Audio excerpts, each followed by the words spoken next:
Monday, December 7th, 1942.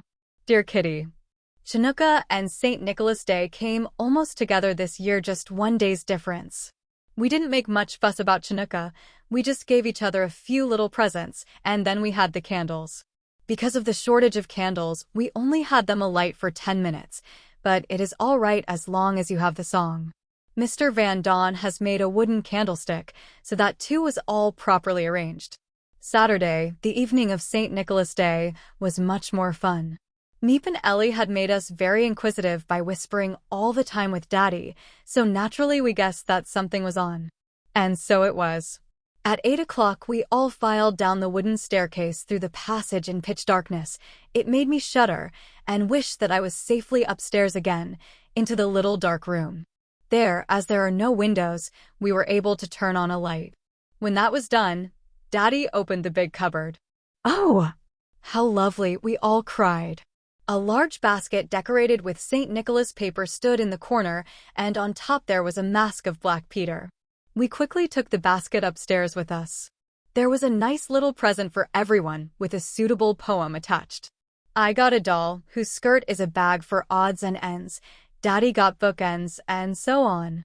In any case, it was a nice idea, and as none of us had ever celebrated St. Nicholas, it was a good way of starting. Yours, Anne. Thursday, December 10th, 1942. Dear Kitty, Mr. Van Daan used to be in the meat, sausage, and spice business. It was because of his knowledge of this trade that he was taken on in Daddy's business. Now he is showing the sausagey side of himself, which, for us, is by no means disagreeable. We had ordered a lot of meat, under the counter, of course, for preserving in case we should come upon hard times. It was fun to watch.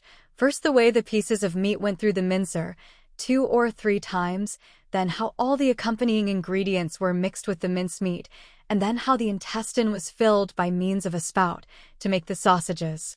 We fried the sausage meat and ate it with sauerkraut for supper that evening, but the Gelderland sausages need to be thoroughly dried first, so we hung them over a stick tied to the ceiling with string.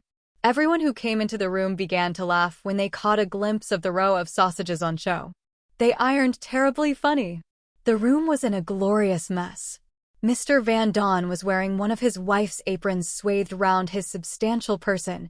He looked fatter than he is, and was busy with the meat hands smothered in blood, red face, and the soiled apron made him look like a butcher. Mrs. Van Daan was trying to do everything at once, learning Dutch from a book, stirring the soup, watching the meat being done, sighing and complaining about her injured rib. That's what happens to elderly ladies who do such idiotic exercises to reduce their large behinds. Dussel had inflammation in one eye and was bathing it with chamomile tea by the fire. Pim, who was sitting on a chair in a beam of sunlight that shone through the window, kept being pushed from one side to the other. In addition, I think his rheumatism was bothering him, because he sat rather hunched up with a miserable look on his face, watching Mr. Van Daan at work. He looked exactly like some shriveled-up old man from an old people's home. Peter was doing acrobatics round the room with his cat. Mummy, Margot, and I were peeling potatoes, and, of course, all of us were doing everything wrong because we were so busy watching Mr. Van Daan. Dussel has opened his dental practice. For the fun of it, I must just tell you about his first patient. Mummy was ironing, and Mrs. Van Daan was the first to face the ordeal. She went and sat on a chair in the middle of the room.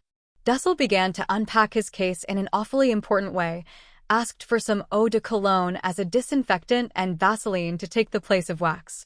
He looked in Mrs. Van Daan's mouth and found 2 teeth which, when touched, just made her crumple up as if she was going to pass out, uttering incoherent cries of pain.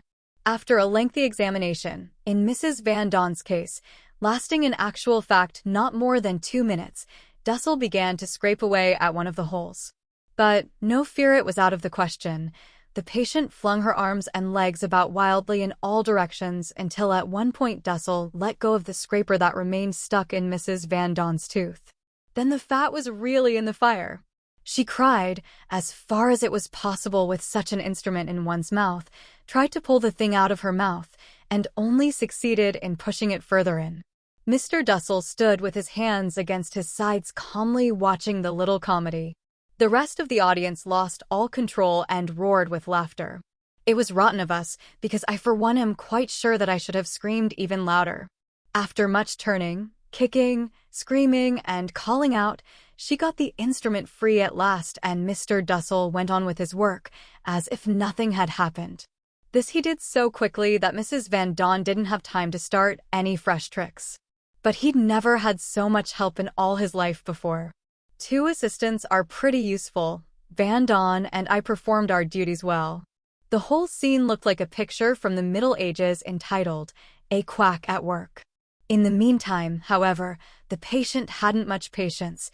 She had to keep an eye on her soup and her meal.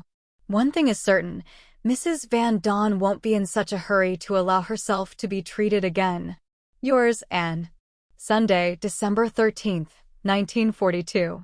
Dear Kitty, I'm sitting cozily in the main office, looking outside through a slit in the curtain. It is dusk, but still just light enough to write to you. It is a very queer sight. As I watch the people walking by, it looks just if they are all in a terrible hurry and nearly trip over their own toes. With cyclists, now, one simply can't keep pace with their speed. I can't even see what sort of person is riding on the machine. The people in this neighborhood don't look very attractive. The children especially are so dirty you wouldn't want to touch them with a barge pole. Real slum kids with running noses. I can hardly understand a word they say. Yesterday, running Margot and I were having a bath here, and I said, supposing we were to take the children who are walking past one by one, hoist them up with a fishing rod, give them each a bath, wash and mend their clothes, and then let them go again, then. Margot interrupted me. By tomorrow they would look just as filthy and ragged as before. But I'm just talking nonsense. Besides, there are other things to see: cars, boats, and rain. I like particularly the screech of the trams as they go by. There is no more variety in our thoughts than there is for ourselves. They go round and round like a roundabout, from Jews to food and from food to politics. By the way, talking of Jews, I saw 2 Jews through the curtain yesterday. I could hardly believe my eyes. It was a horrible feeling, just as if I'd betrayed them and was now watching them in their misery. There is a houseboat immediately opposite, where a bargeman lives with his family. He has a small yapping dog. We only know the little dog by his bark and his tail, which we can see when he runs round the deck. Ugh. Now it's started to rain, and most of the people are hidden under umbrellas. I see nothing but raincoats and occasionally the back of someone's hat. Really, I don't need to see more. I'm gradually getting to know all the women at a glance, blown out with potatoes, wearing a red or a green coat, trodden down heels, and with a bag under their arms. Their faces either look grim or kind depending on their husband's dispositions. Yours, Anne. Tuesday, December 22nd, 1942. Dear Kitty, the secret annex has heard the joyful news that each person will receive an extra quarter of a pound of butter for Christmas. It says half a pound in the newspapers, but that's only for the lucky mortals who get their ration books from the government, not for Jews who have gone into hiding, who can only afford to buy 4 illegal ration books instead of 8. We are all going to bake something with our butter. I made some biscuits and 2 cakes this morning. Everyone is very busy upstairs, and Mummy has told me I must not go there to work or read until the household jobs are done. Mrs. Van Daan is in bed with her bruised rib, complains the whole day long, allows herself to be given fresh dressings all the time, and isn't satisfied with anything. I shall be glad when she's on her feet again and tidies up her own things, because I must say this for her, she's exceptionally industrious and tidy, all the while she is healthy in mind and body. She is cheerful too. Just as if I didn't hear enough SSH during the day, for making too much noise, my gentleman bedroom companion now repeatedly calls out SSH to me at night too. According to him, I am not even allowed to turn over.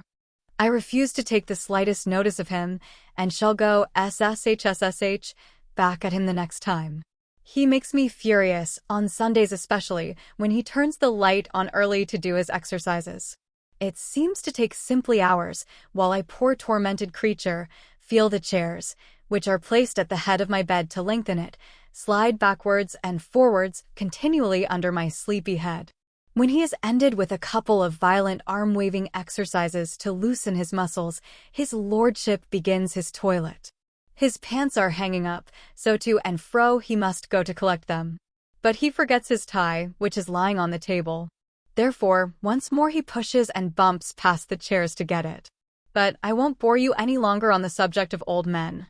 It won't make things any better, and all my plans of revenge, such as disconnecting the lamp, shutting the door, hiding his clothes, must be abandoned in order to keep the peace.